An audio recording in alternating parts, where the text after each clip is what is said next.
எண்ணமெல்லாம் சிறகடிக்கும், எண்களெல்லாம் வழி கொடுக்கும், எந்நாளும் ராஜமுகம், எளியோரின் ஏறுமுகம். எந்த நிலை வந்தாலும் வந்த நிலை மாறாத நமது Rajanilai. Rajanilai TV, channel of astrology.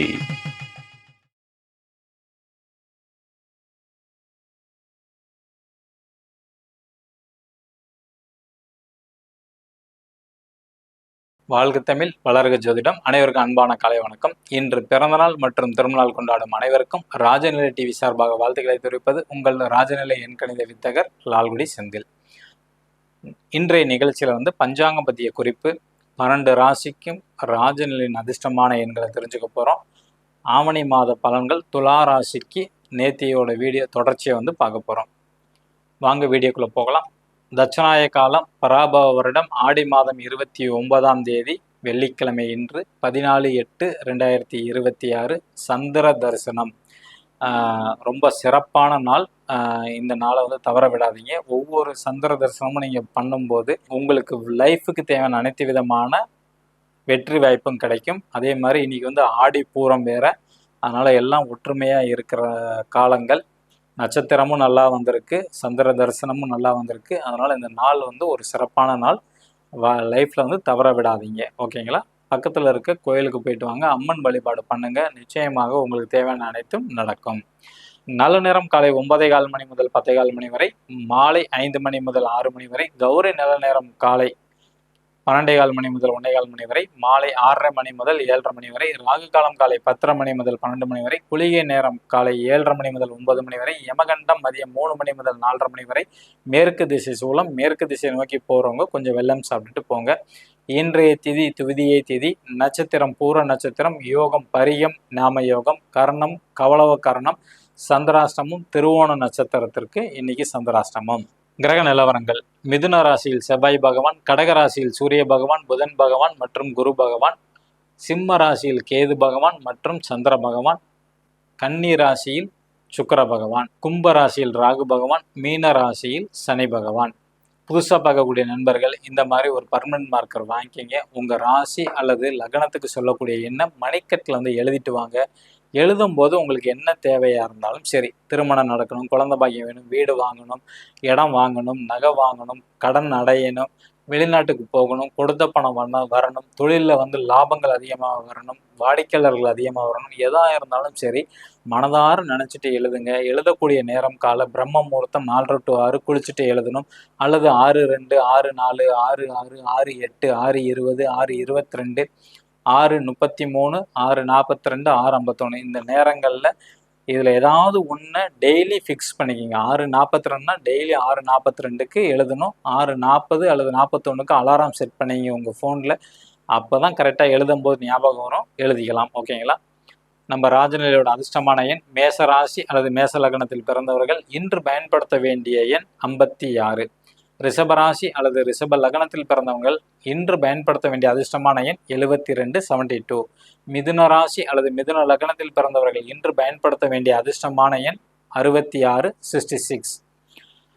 கடகராசி அல்லது கடக லக்னத்தில் பிறந்தவர்கள் இன்று பயன்படுத்த வேண்டிய அதிர்ஷ்டமான எண் 79 79. சிம்ம ராசி அல்லது சிம்ம லக்னத்தில் பிறந்தவர்கள் இன்று பயன்படுத்த வேண்டிய அதிர்ஷ்டமான எண் 90 90. கன்னி ராசி அல்லது கன்னி லக்னத்தில் பிறந்தவர்கள் இன்று பயன்படுத்த வேண்டிய அதிர்ஷ்டமான எண் 85 85. துலா ராசி அல்லது துலா லக்னத்தில் பிறந்தவர்கள் இன்று பயன்படுத்த வேண்டிய அதிர்ஷ்டமான எண் 89 89. விருச்சக ராசி அல்லது விருச்சக லக்னத்தில் பிறந்தவர்கள் இன்று பயன்படுத்த வேண்டிய அதிர்ஷ்டமான எண் 33 33. தனுசு ராசி அல்லது தனுசு லக்னத்தில் பிறந்தவர்கள் இன்று பயன்படுத்த வேண்டிய அதிர்ஷ்டமான எண் 20. மகர ராசி அல்லது மகர லக்னத்தில் பிறந்தவர்கள் இன்று பயன்படுத்த வேண்டிய அதிர்ஷ்டமான எண் 22 22. கும்ப ராசி அல்லது கும்ப லக்னத்தில் பிறந்தவர்கள் பயன்படுத்த வேண்டிய அதிர்ஷ்டமான எண் 26 26. மீன ராசி அல்லது மீன லக்னத்தில் பிறந்தவர்கள் இன்று பயன்படுத்த வேண்டிய அதிர்ஷ்டமான எண் 42 42. இவை அனைத்தும் காமனான ராஜநிலையோட அதிர்ஷ்டமான எண்கள். உங்களுக்கு உங்கள் ஜாதகப்படி அதிர்ஷ்டமான செல்ஃபோன் எண் வேணுமா அல்லது பணம் இருக்கக்கூடிய பாஸ்வேர்டு வேணுமா, கீழே உள்ள வாட்ஸ்அப் நம்பருக்கு தொடர்பு கொள்ளுங்கள். குறுக்காணிக்கை வாங்கிட்டு தான் உங்களுக்கு எடுத்து தரப்படும். இன்னைக்கு அடுத்தது வந்து நம்ம துலா ராசியோட ஆவணி மாத பலன்கள் வந்து பார்க்க போறோம். நேத்திக்கு வந்து அரசியல் இருக்கிறவங்க வரைக்கும் சொல்லியிருந்தோம். இன்னைக்கு வேலை வாய்ப்பு ஓகேங்களா. 6ஆம் இடம் தான் வேலை. அவர் 7ல வந்து பயணம் செய்கிறார். உங்க 6ஆம் இடத்தை வந்து சூரியன் பார்த்துக்கிட்டு இருக்கிறாங்க. துலா ராசிக்கு வந்து 6ஆம் இடம் வந்து பார்த்தீங்கன்னா மீன ராசியா வரும். அங்க சனி பகவான் இருக்காரு. குரு பார்வை மட்டும்தான் அந்த இடத்துல வந்து விழுது. பிளஸ் சுக்கிரனோட பார்வை. அப்போ வேலையில் இருக்கிறவங்களுக்கு நல்ல முன்னேற்றம் வந்து உண்டு. வேலை பலம் கொஞ்சம் கூடும். ஆனால் இருந்தாலும் அந்த ஓவர் டைம் பணம்ங்கிறது கண்டிப்பாக கிடைக்கும். நல்ல வருமானம் வந்து கிடைக்கும். அதே மாதிரி வந்து பார்த்துக்கிட்டிங்கன்னா புதுசாக வேலை தேடுறவங்களுக்கு நல்ல வேலை வாய்ப்பு வந்து கிடைக்கும். ஏன்னா ராசிநாதனும் குருவும் பார்க்கறனால அமைப்பு நல்லா இருக்குது. வேலையில் இருக்கவங்களுக்கு சிறப்பு. கணவன் மனைவி ஒற்றுமை எப்படி சார் இருக்கும் அப்படின்னா 7ஆம் அதிபதி 9ல் தான் இருக்கிறாங்க. சந்திரனோட பார்வையில் வந்து இருக்குது. ஸோ கணவன் மனைவியில் வந்து பார்த்தீங்கன்னா பயணங்கள் அலைச்சல்கள் அதிகமாக இருக்கும் இந்த மாதம். ஒரு சில பேர் சுற்றுலா போகிறதுக்கான வாய்ப்புகள் வந்து உண்டு. பேராசை பெருநசம் எம்எல்எம் கான்செப்டில் வந்து போயிடக்கூடாது. பிட்காயின் கிரிப்டோ கரன்சி இந்த மாதிரி விஷயங்களில் வந்து துளாராசி நேயர்கள் போனீங்கன்னா கண்டிப்பாக மாட்டிக்குவீங்க. கொஞ்சம் எச்சரிக்கை கவனமாக இருக்க வேண்டும். புரியுதுங்களா? மற்றபடி கணவன் மனைவியில் ஒற்றுமை அந்யோன்யம் எல்லாம் இருக்குது. திருமணம் நடக்குமா துளாராசியில் பிறந்தவங்களுக்கு? ஆவணி மாதத்துல திருமண அமைப்புங்கிறது யோகம்ங்கிறது கண்டிப்பாக உண்டு துளாராசிக்கு. அடுத்த தந்தைக்கு வந்து எப்படி இருக்கும் அப்படின்னு கேட்டுக்கிட்டிங்கன்னா தந்தையோட அமைப்பு வந்து 9ல் வந்து செவ்வாய் இருக்கிறாங்க. 9ஆம் அதிபதி புதன் 10ல் பயணம் செய்கிறாங்க. கேதுவோட பார்வை. தந்தைக்கு கொஞ்சம் முன்கோபம் வரும். பல் அல்லது கண் சம்பந்தப்பட்ட விஷயங்கள்ல வந்து ஒரு மருத்துவ செலவுங்கிறது ஏற்படும். காசு பணம் சம்பாதிக்கணும் இத்தனை ஆண்டு விட்டாச்சு அப்படின்னு சொல்லி இரவு பகல் பாராமல் வந்து உழைக்கக்கூடிய காலங்கள்.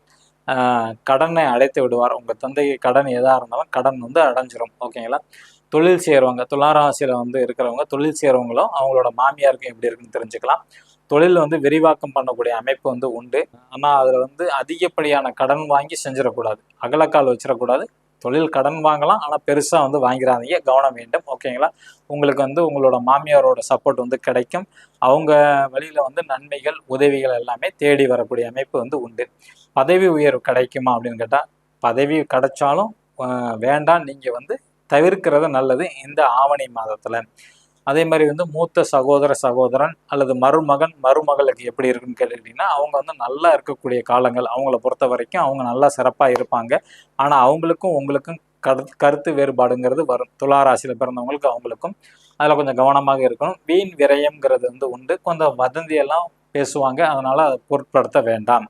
வெளிநாட்டு யோகம் வந்து உண்டா அப்படின்னு கேட்டிங்கன்னா வாய்ப்பு வந்து தடை ஏற்படும் அல்லது வீண் விரயம் வந்து ஏற்படும். ஏன்னா சனி செவ்வாயோட பார்வை ராசிநாதன் 12ல் போய் மறைஞ்சிட்டாங்க, நீசமாயிட்டாங்க.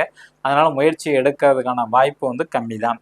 பரிகாரம் குலதெய்வ வழிபாடு பரிகாரம் தான் ரொம்ப ரொம்ப ரொம்ப முக்கியமானது.